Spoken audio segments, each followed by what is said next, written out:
नमस्कार।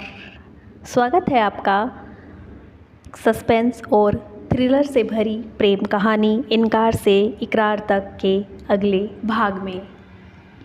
दिल्ली गुड़गांव में एक 15 मंजिला इमारत में हर तरफ लोग बैठे काम कर रहे थे। ये एक ऑफिस था जिसमें फैब्रिक तैयार किया जाता है। वही वर्क रूम में एक पियोन जिनकी उम्र थोड़ी ज़्यादा थी, वो एक तरफ को जा रहे थे।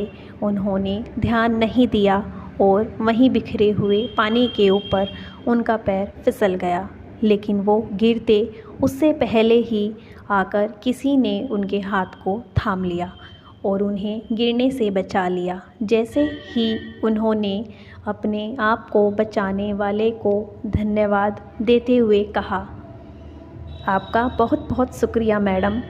उनकी इस बात को सुनकर सामने खड़ी लड़की जिसने अभी अभी उन्हें गिरने से बचाया था, वो बोली, काका आपसे कितनी बार कहा है वर्क रूम में आप मत आया कीजिए, यहाँ सामान बिखरा होता है, ऐसे में लोगों के गिरने का डर बना रहता है।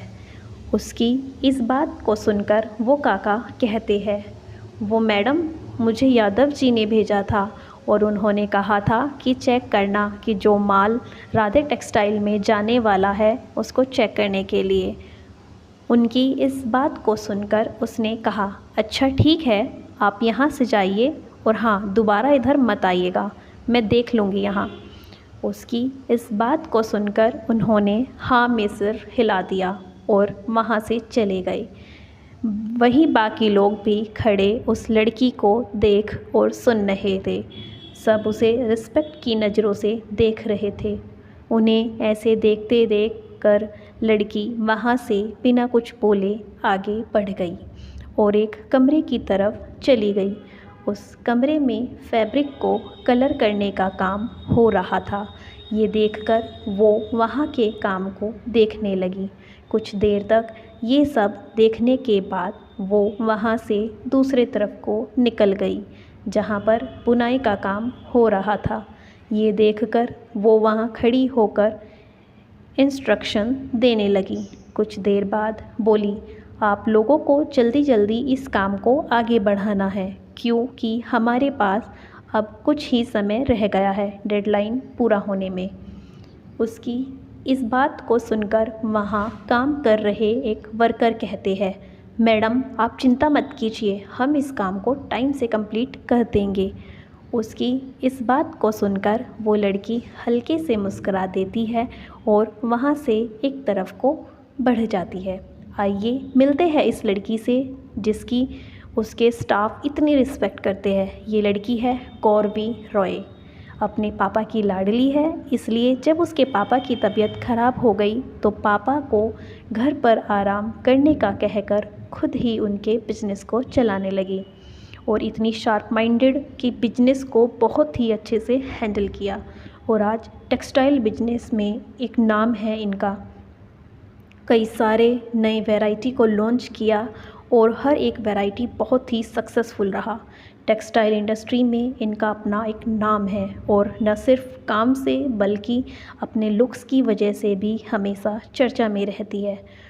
और रहे भी क्यों ना, इतनी खूबसूरत है कि दिल चाहे एक पल और देख लूँ। उम्र लगभग 25 की होगी, गोरा रंग, ब्राउन आँखें जो रंग को कॉम्प्लीमेंट देती है। उस पर उसके लंबे बाल जिसे देखकर तो आइए मिलते हैं इनके घर वालों से। इनके घर में सबसे हेड है इनके पापा अर्जुन रॉय, जिनकी तबीयत ख़राब होने की वजह से अब ये अक्सर घर पर ही रहते हैं। इन्हें हार्ट प्रॉब्लम है जिसका इलाज चल रहा है। फिर है इनकी मम्मी लक्ष्मी रॉय, एक बहुत ही अच्छी होम मेकर, सही मायने में कहे तो ममता की मूरत। जब भी गौरवी को बिजनेस के किसी भी डिसीज़न को लेने की दिक्कत होती है तो वो अपने पापा से सलाह लेती है और इन सलाह पर प्रोत्साहन का काम लक्ष्मी जी ही करती है। माँ पापा के बाद एक और इंसान है जो गौरवी की लाइफ में बहुत इम्पोर्टेंस रखते हैं और वो है लक्ष्य रॉय, इनके भाई और साथ ही दोस्त भी। दोनों अपनी हर एक बात को एक दूसरे के साथ शेयर करते हैं। लक्ष्य अभी MBA कर रहा है और लाइट ईयर में है। कॉलेज ख़त्म होने के बाद उनका प्लान बिज़नेस ज्वाइन कर अपनी बहन के सर से बोझ थोड़ा हल्का करने का है। तो सारे फैमिली को जान लेने के बाद हम कहानी की तरफ आगे बढ़ते हैं। गौरवी अपने पूरे ऑफिस का राउंड लगाने के बाद आकर अपने कैबिन की बैठी हुई थी।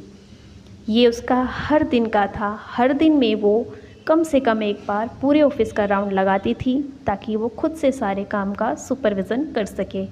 और उसका ये राउंड लगाना कई हद तक उसके बिजनेस के लिए फ़ायदेमंद ही था। अभी वो राउंड लगाकर बैठी थी और कुछ डील्स के पेपर को कंप्लीट कर रही थी। तभी उसका फ़ोन रिंग करता है। फ़ोन रिंग करता देखकर वो जैसे ही फ़ोन की तरफ देखती है तो उस पर पापा पॉप अप हो रहा था। ये देखकर वो फ़ोन पिक करती है। जैसे ही वो फ़ोन पिक करती है सामने से आवाज़ आती है, बेटा तुझे एक वीडियो मीटिंग अटेंड करनी है। अर्जुन की इस बात को सुनकर गौरवी कंफ्यूज हो जाती है और कहती है, किसके साथ है मीटिंग पापा? उसकी इस बात का जवाब देते हुए अर्जुन जी कहते हैं, बेटा मेरा एक दोस्त है, उसके बेटे के लिए मैंने तेरा रिश्ता भेजा था। तो उन्होंने कहा है कि उनका बेटा और तू एक दूसरे से बात कर ले। अब दोनों अलग अलग सिटी से हो तो उन्होंने डिसाइड किया है कि तू और वो एक साथ वीडियो कॉल पर बात कर लो, तो फिर बात आगे बढ़ाई जाएगी। उनकी इस बात को सुनकर गौरवी कहती है, लेकिन पापा ऐसे कैसे? मैं तो ना उसे जानती हूँ ना ही पहचानती हूँ, तो ऐसे कैसे? उसकी इस बात को सुनकर अर्जुन जी कहते हैं, बेटा हम इतनी जल्दी शादी नहीं करेंगे, लेकिन जब तक तू उससे मिलेगी नहीं तब तक तो किसी के साथ भी जल्दी ही लगेगा। उनकी इस बात को सुनकर गौरवी कहती है, ठीक है पापा, उनसे बात कर लूँगी, आप चिंता मत करो। उसकी इस बात को सुनकर अर्जुन जी मुस्कुरा देते हैं और कहते हैं, ठीक है बेटा, मैं फ़ोन रखता हूँ। इसी के साथ वो फ़ोन कट कर देते हैं। उनके फ़ोन कट करने के बाद गौरवी मन ही मन कहती है, पता नहीं क्या होगा। इतना कहकर वो वापस से अपने काम में लग जाती है। तो आगे की कहानी सुनने के लिए हमारे साथ बने रहिए। धन्यवाद।